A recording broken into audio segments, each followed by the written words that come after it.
దారుణ ఘటన చోటు చేసుకుంది. ఒక హిందూ వ్యాపారి ప్రాణాలు తీసి అతని మృతదేహంపై డాన్స్ చేసిన ఘటన సంచలనం రేపుతోంది. జూలై 9న మిడ్ఫోర్డ్ హాస్పిటల్ ముందు ఈ ఘటన జరిగినట్లుగా తెలుస్తోంది. అయితే ఒక స్క్రాప్ డీలర్ లాల్ చంద్ సోహగాన్ని హత్య చేసి అతని ప్రాణాలు తీసి అతని మృతదేహం మీద డాన్స్ చేసిన వీడియో వైరల్గా మారడంతో సంచలనం రేగుతోంది.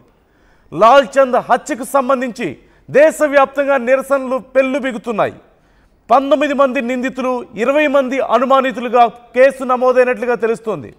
నిందితుల్లో Bangladesh nationalist party youth front కార్యకర్తలు కూడా ఉన్నారంటూ గుర్తించారు. ఇప్పటి వరకు 7గురిని అరెస్ట్ చేశారు. 5గురిని పార్టీ నుంచి సస్పెండ్ చేసినట్లుగా తెలుస్తుంది బిఎన్పి పార్టీ నుండి. అయితే పార్టీకి సంబంధించిన వ్యక్తులే ఇందులో ఇన్వాల్వ్ అయిన నేపథ్యంలో రాజకీయంగా కూడా రగడ నడుస్తోంది. ఓవైపు ప్రస్తుతం టెంపరీగా ఉన్నటువంటి ప్రభుత్వం అక్కడ శాంతి భద్రతలను కాపాడలేకపోతోంది అనేటువంటి విమర్శలు రిపీటెడ్గా మనం చూస్తూనే ఉన్నాం. మరోవైపు ఫ్రీక్వెంట్గా హిందువుల మీద జరుగుతున్నటువంటి దాడుల విషయంలో దేశవ్యాప్తంగా హిందువుల్లో ఆందోళన వ్యక్తమవుతోంది. బంగ్లాదేశ్లో హిందువులకు రక్షణ లేకుండా పోయింది అంటూ, హిందువుల ప్రాణాలకు రక్షణ లేకుండా పోయింది అంటూ హిందూ సంఘాలు అక్కడ ఆందోళన వ్యక్తం చేస్తున్నాయి. ప్రభుత్వం మీద ఈ విషయంలో ఒత్తిడి వస్తోంది. మరోవైపు ప్రపంచ దేశాల్లో సైతం ఈ విషయంలో చాలా ఇంట్రెస్ట్ కనిపిస్తోంది. బంగ్లాదేశ్లో జరుగుతున్నటువంటి పరిణామాలను భారత్ కూడా చాలా కీన్గా అబ్జర్వ్ చేస్తోంది. అక్కడ ఉన్నటువంటి రాజకీయాల్లో ఇప్పటికే భారత్ ఇన్వాల్వ్ అవుతోందంటూ వస్తున్నటువంటి విమర్శలు కూడా మనం చూస్తూనే ఉన్నాం. ఈ నేపథ్యంలో అక్కడి పరిస్థితులను చక్కదిద్దేందుకు వైపు భారత్ కూడా తన వంతు ప్రయత్నాలు చేస్తోంది. అయితే వరుసగా బంగ్లాదేశ్లో హిందువుల మీద దాడులు జరగడం, హిందువుల ప్రాణాలు తీస్తుండడం, చాలా వైలెంట్ సిచ్యువేషన్స్ వరుసగా జరుగుతుండడం పట్ల ఆందోళన వ్యక్తమవుతోంది. అక్కడ ఒక వ్యాపారిని కాంక్రీట్ దిమ్మెలతో మోది అత్యంత దారుణంగా అతని ప్రాణాలు తీసి అతను మరణించాడని తెలిసిన తర్వాత అతని మృతదేహంపై డాన్స్ చేశారంటే పరిస్థితి ఎంత దారుణంగా ఉందో, ఎంత విచ్చలవిడిగా ఉందో అక్కడ పరిస్థితి మనం అర్థం చేసుకోవచ్చు. ఈ నేపథ్యంలో ఆ మృతుడి చెల్లి కంప్లైంట్ ఇచ్చింది. 19 మందిని నిందితులుగాను, 20 మందిని అనుమానితులుగా, మరొక 20 మంది గుర్తు తెలియని వ్యక్తులను అనుమానితులుగా నమోదు చేసినట్లుగా తెలుస్తోంది. అయితే అక్కడ ఉన్నటువంటి party Bangladesh nationalist party youth front కార్యకర్తలే ఉన్న నేపథ్యంలో ఇప్పటికే వారి మీద కూడా యాక్షన్ తీసుకున్నట్లుగా తెలుస్తోంది. రాజకీయాల్లో ఉన్నటువంటి వాళ్ళు, రాజకీయ పార్టీలో భాగమైన వాళ్లే ఇలా హింసకు ప్రేరేపిస్తుండడం, హింసకు పాల్పడుతుండడం పట్ల తీవ్ర ఆందోళన వ్యక్తమవుతోంది. ప్రభుత్వంలో భాగమైన వాళ్లే, పార్టీ కార్యకర్తలే ఇలా వ్యవహరిస్తే ఇక సామాన్య ప్రజల పరిస్థితి ఏంటి అనే ప్రశ్న ఇక్కడ ఉత్పన్నమవుతోంది. ఈ నేపథ్యంలో దేశవ్యాప్తంగా, బంగ్లాదేశ్ వ్యాప్తంగా కూడా హిందువులందరూ కూడా ఆందోళన వ్యక్తం చేస్తున్నారు. గతంలో కూడా అనేక ఘటనలు చూసాం. హిందూ దేవాలయాలు కూల్చడం, హిందువుల ఇళ్లలోకి చొరబడి దాడులు చేయడం, అలాగే పని విషయంలో కూడా, అక్కడ ఉద్యోగాల విషయంలో కూడా హిందువుల మీద తీవ్రమైనటువంటి వివక్ష ఉంది అంటూ అనేక సందర్భాల్లో వచ్చినటువంటి వార్తలు మనం చూసాం. వీటన్నిటితో పాటు హిందువుల మీద వరుసగా జరుగుతున్నటువంటి మూక దాడులు ఇప్పుడు బంగ్లాదేశ్ వ్యాప్తంగా పెద్ద చర్చను లేవనెత్తుతున్నాయి. హిందువుల్లో ఆందోళన కారణం అవుతున్నాయి.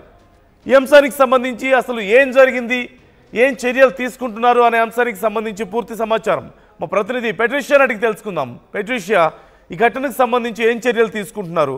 ఇంత దారుణం జరుగుతుంటే హిందూ సంఘాలు మరి ఎలా రియాక్ట్ అవుతున్నాయి? ఎలాంటి చర్యలను వారు డిమాండ్ చేస్తున్నారు?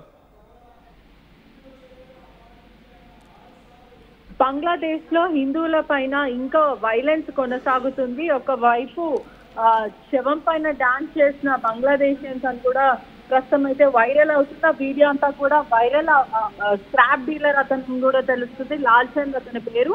అతను అతి దారుణంగా స్క్రాప్ డీలర్ ని హత్య చేసి వరల్డ్ వైడ్ అంతా కూడా ఇప్పుడు చర్చనీయాంశంగా మారింది. దాదాపు 20 మందికి పైన సస్పెక్ట్స్ అయితే ఉన్నారు. 19 మెంబర్స్ అయితే అక్యూజ్. అంటే అంతమంది కలిసి ఒక వ్యక్తిని అతి దారుణంగా బండరాయితో మోది అతి రోడ్డు మీద ఈడ్చుకు వెళ్ళడం, ఆ తర్వాత నూరు పోగు లేకుండా అతని దుస్తులు మొత్తం కూడా చినగొట్టడం, ఇదంతా కూడా చేశారు. ఇప్పటికే ఒక హిందూ వ్యాపారి పైన ఇంత దారుణంగా హత్య చేయడము, కాంక్రీట్ తోని అతని మోది మరీ కొట్టి మరీ చనిపోయారు. దీనిపైన బంగ్లాదేశ్ అంతా కూడా ప్రస్తుతం చర్చనీయాంశంగా మారిన సిచ్యువేషన్ కనిపిస్తుంది. అదే కాకుండా మృతదేహం పైన దూకుతూ డాన్స్ చేస్తూ రచ్చ చేశారు. ఇప్పటికే బంగ్లాదేశ్ లో ఉన్న హిందువులందరూ కూడా సెక్యూరిటీ లేదంటూ కూడా తీవ్రమైన ఆగ్రహం వ్యక్తం చేస్తున్నారు. ఇదంతా కూడా ఒక హాస్పిటల్ ముందైతే జరిగింది.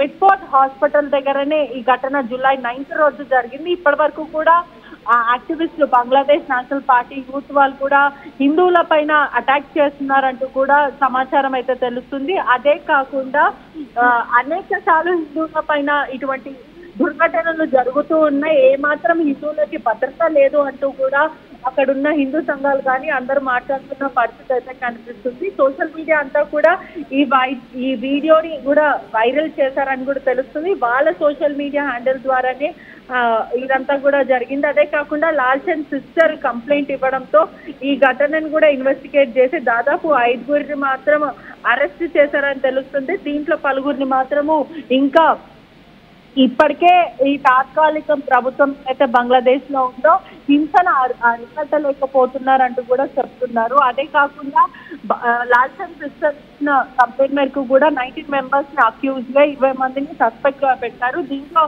5గురిని మాత్రం తక్షణమే అరెస్ట్ చేశారు. మిగతా కొంతమంది కోసం కూడా గాలింపు చర్యలు కొనసాగుతున్నాయని కూడా మొత్తం మీద అయితే తెలుస్తుంది.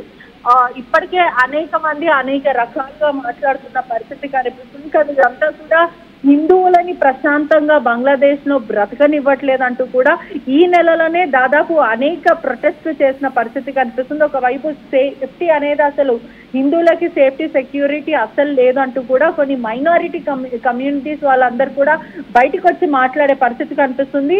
హిందువుల కమ్యూనిటీల పైన కూడా దాడులు చేస్తున్నారు, న్యూమరస్ గా వైలెన్స్ ని ఎంకరేజ్ చేస్తున్నారు అంటూ కూడా చెప్తున్నారు. వాళ్ళ బిజినెస్ ని కానీ, గుళ్ళు కానీ, లేకపోతే టెంపుల్స్ ఇవన్నీ కూడా దగ్ధం చేస్తున్నారంటూ కూడా బంగ్లాదేశ్ లో ఉన్న వాసుల పైన హిందువులు మాట్లాడుతున్న పరిస్థితి అయితే కనిపిస్తుంది. ఇదే కాకుండా Bangladesh Hindu Buddhist Christian unity council BHB-COP వాళ్ళు కూడా థౌజండ్స్ ఆఫ్ పీపుల్ ఇటువంటి వీళ్ళకి ఇంకా హిందువులకి కూడా గొడవలు జరుగుతున్నాయి. ఇటువంటి న్యూమరస్ గా ఇన్సిడెంట్స్ ఈ తరచు కాలంలో జరుగుతున్నాయి. అసలు మాకు ప్రశాంతం లేకుండా పోతుందంటూ కూడా అక్కడ ఉన్న హిందువులు మాట్లాడుతున్న పరిస్థితి అయితే కనిపిస్తుంది. ఇదే కాకుండా ప్రధానంగా హిందూ లీడర్స్ ని కూడా టార్గెట్లు చేస్తున్నారు. మొన్న చూసుకుంటే కూడా మాక్ చిన్నమోయిన కృష్ణదాస్ బ్రహ్మచారిని కూడా అతన్ని కూడా అరెస్ట్ చేశారు. సెక్యూరిటీ ఫోర్స్ కానీ వీళ్ళందరూ కూడా వాళ్ళకే సపోర్ట్ చేస్తున్నారు. ఏమాత్రం హిందువులకి కొంచెం కూడా భద్రత లేదు, ఖచ్చితంగా మాకు భద్రత ఉండాలంటూ కూడా వాళ్ళు రోడ్లు ఎక్కి మరి నిరసన వ్యక్తం చేస్తున్న పరిస్థితి కనిపిస్తుంది. అదే కాకుండా కేసులు హిందువుల పైన పెట్టిన కేసులంతా కూడా